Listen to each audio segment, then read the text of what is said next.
So today's problem of the day is minimum ASCII delete sum for two strings. Let's go through the problem statement first. Given the two strings S1 and S2, return the lowest ASCII sum of the deleted characters to make the two strings equal. ठीक है. Input दिया हुआ है अपने को S1 equals to SEA and S2 is equal to EAT and deleting S1 from the C adds ASCII value of S and deleting T from the this add the ASCII value of this and total sum this 231 is the minimum. So अपने को basically दो strings दी हुई है, ठीक है, and अपने को return करना है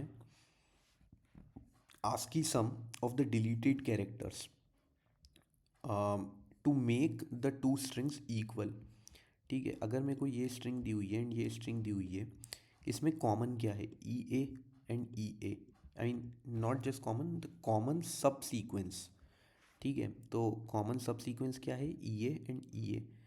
सो इसमें से एस डिलीट हो जाएगा, इसमें से टी डिलीट हो जाएगा एंड एस की आस्की वैल्यू निकाल लेंगे अपन, दैट इज़ 115 एंड टी की आस्की वैल्यू निकाल लेंगे is 116. So the sum is 231. That's why the answer is 231. Okay, and we have to find the minimum value. Minimum value सच मतलब minimum value होनी चाहिए delete करने के बाद, एंड जो रिमेनिंग स्ट्रिंग होनी चाहिए डिलीट करेंगे अपन, जैसे इसमें से कुछ कैरेक्टर डिलीट करेंगे, इसमें से कुछ कैरेक्टर डिलीट करेंगे, तो जो रिमेनिंग स्ट्रिंग है that should be the common subsequence, right. तो सबसे पहले हम समझते हैं बेसिकली कि सब सीक्वेंस क्या होता है. ठीक है, तो अगर मेरे को एस ई ए दिया हुआ है, ठीक है, एस ई ए दिया हुआ है तो इसके पॉसिबल सब सीक्वेंसेस क्या होंगे. ठीक है, तो अगर मान लो मेरे को यहाँ पे एस ई ए दिया हुआ है तो इसके कॉमन सब सीक्वेंसेस होंगे. एक तो एम्प्टी स्ट्रिंग हो गया, ठीक है, एस हो गया, एस ई हो गया, एस ई ए हो गया, देन ई हो गया, ई ए हो गया, देन ए हो गया. दीज आर ऑल द सब सीक्वेंसेज ऑफ एस ई ए. ठीक है, वी कैन नॉट राइट कि भाई a and e. So this is not a subsequence, right. Subsequence basically follows the order. कि मेरे को अगर ये स्ट्रिंग दी हुई है बेसिकली, तो it will follow the order. We can not write कि भाई ए पहले लिख दिया एस बाद में लिख दिया. We can not do that. ठीक है, तो this is the all this are all the possible सब सीक्वेंसेज ऑफ एस ई ए. ठीक है, एंड अपने को क्या चाहिए? कॉमन सब सीक्वेंस चाहिए. सो अगर यहाँ पे देखोगे तो one of the sub sequence is E A, right, which is also the sub sequence of this second string. अगर सेकेंड स्ट्रिंग के भी सारे सब सीक्वेंसेज निकालोगे तो अपने को एक सब सीक्वेंस मिलेगा विच इज़ ई ए. ठीक है, और ई ए इसमें भी आ रहा है, so that is the common सब सीक्वेंस. सो बाकी कैरेक्टर्स को हम डिलीट कर देंगे एंड उनकी आस्क की वैल्यू निकाल के सम कर लेंगे, so that will be answer. ठीक है, now what approach we can follow over here. If you see, अपन क्या देख रहे हैं कि अपन सब सीक्वेंसेस देख रहे हैं, राइट, कि अपने पास सब सीक्वेंस कौन से हैं common. So there is one concept in D P which is the longest common subsequence. ठीक है, if you know that concept then it is very easy to solve this particular problem because this is based on that only. कि we are finding the longest common subsequence, and for the other values we are performing some actions. That is the addition, uh, that is the only addition in this problem. ठीक है, तो let's try to understand कि longest common subsequence निकालते कैसे हैं अपन. ठीक है, तो लॉन्गेस्ट कॉमन सबसीक्वेंस निकालने का तरीका क्या रहता है कि बेसिकली मेरे को अगर ये दिया हुआ है, ठीक है, ये दो स्ट्रिंग्स दी हुई है, तो अपन क्या करेंगे कि इंडेक्सेस लेंगे.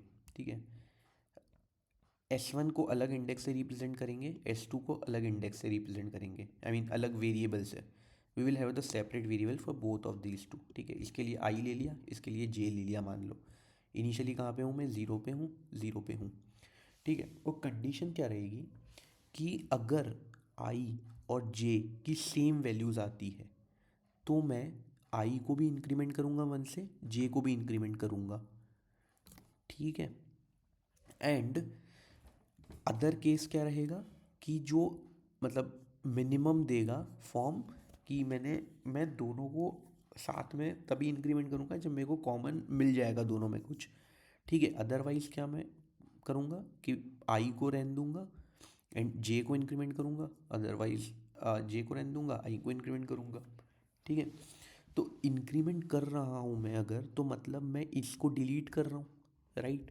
मतलब मैंने इसको छोड़ दिया है एंड मैं यहाँ से स्टार्ट कर रहा हूँ अब, ठीक है। अगर ऐसा है तो मतलब मैंने एस को डिलीट कर दिया है, एंड एस को डिलीट कर दिया है तो मैं उसकी आस की वैल्यू निकाल के ऐड कर दूंगा, ठीक है। सिमिलरली अगर मैंने जे पे हूँ एंड जे को इंक्रीमेंट कर दिया है, मतलब मैंने इसको छोड़ दिया है, राइट। अगर इसको छोड़ दिया है मैंने तो इसकी आस्की वैल्यू मैं ऐड कर लूँगा आंसर, मतलब एंड जो भी मेरे को जब मैं ये एक्शन परफॉर्म करूँगा तो जो भी मेरे को मिनिमम देगा दोनों में से वो मेरा आंसर रहेगा, राइट। अब मान लो केस आता है एक कि यार इसमें तो स्ट्रिंग ख़त्म हो गई, ठीक है, एंड इसमें बची है स्ट्रिंग, ठीक है। Now I am discussing the addition of our problem. the first part that we discussed कि when same case रहेगा we will increment and other two cases, so that is the basic concept of LCS. but now we are discussing the our problem कि let's say ख़त्म हो गई यहाँ पे values, ठीक है। यहाँ पे वैल्यूज़ ख़त्म हो गई तो अपने को डिलीट करना है, राइट। अब बची मतलब यहाँ पे अगर ये ख़त्म हो गई है तो we can not find the subsequences here, right. मतलब अपने को या तो पहले मिल चुका है सबसीक्वेंस कॉमन कि यहाँ पे जैसे एस ई ए था एंड ई ए था, तो ये वैल्यू ख़त्म होगी, मतलब आई जब तक लास्ट पे जाएगा तब तक अपने को एक कॉमन सबसीक्वेंस मिल चुका है which is E A. Now ये टी एक्स्ट्रा है इसमें, राइट। अगर इसके बाद भी कुछ और भी होता तो we would have just deleted all of that values. तो अपन क्या करेंगे, बेस केस अपना क्या रहेगा कि जब भी या तो आई या तो जे लेंथ तक पहुंचता है, मतलब उसकी लेंथ एग्जॉस्ट हो जाती है पूरी, ठीक है, तो अपन सेकेंड वेरिएबल को देखेंगे कि भाई उसमें वैल्यूज़ बची है क्या। अगर बची है तो वो अपने को सारी डिलीट करना है, राइट। वो अपने को सारी डिलीट करना है, तो अगर उनको डिलीट करना है तो we will increment that and we will add those values and then we will return the answer, ठीक है। So this will be the recursion code for this problem, and let's try to draw the recursion tree, ठीक है। so this will be our recursion tree for the problem कि we have started from the 0 0, ठीक है। मैंने या 1 0 करा, अगर मैंने 1 0 करा मतलब मैं डिलीट कर रहा हूँ एस को, मैं यहाँ पे आ चुका हूँ ई पे, है ना। अगर ई पे आ चुका हूँ मैं एंड सेट जे पॉइंटर का है मेरा यहाँ पे, तो अब दोनों मैच हो गए हैं। मैच हो गए हैं तो क्या करूँगा, मैं दोनों को इंक्रीमेंट करूँगा, तो ये हो जाएगा 2, ये हो जाएगा 1। अब यहाँ पे आ चुका हूँ 2, यहाँ पे आ चुका हूँ 1, दोनों अगेन सेम है, अगेन सेम है, दोनों को इंक्रीमेंट करूँगा, ये हो जाएगा 3, ये हो जाएगा 2।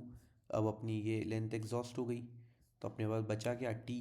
तो टी का जो भी अपना आस्की वैल्यू रहेगा उसको directly I will add, right. That will be our base case. Similarly other case क्या रहेगा कि मैंने एस को डिलीट नहीं किया है, ठीक है, एस पे हूँ मैं एंड मैंने ई को डिलीट कर दिया है, राइट। अगर ई को डिलीट कर दिया तो मेरा यहाँ पॉइंटर पहुँच गया, ये वाला पॉइंटर यहीं पे है। अब एस और ए अगेन अलग अलग वैल्यूज़ हैं, ठीक है। तो मैंने क्या किया, एक केस बनेगा मेरा कि मैं एक को इंक्रीमेंट करूँ दूसरे को रहने दूँ, या तो मैं दूसरे को इंक्रीमेंट करूँ एक को रहने दूँ, correct. So this way our recursion tree will grow and we will at last we will find कि यार अपनी maximum value क्या दे रहा है ये अपने को, right. So I hope you have got the basic understanding of this solution, like what we are trying to do over here.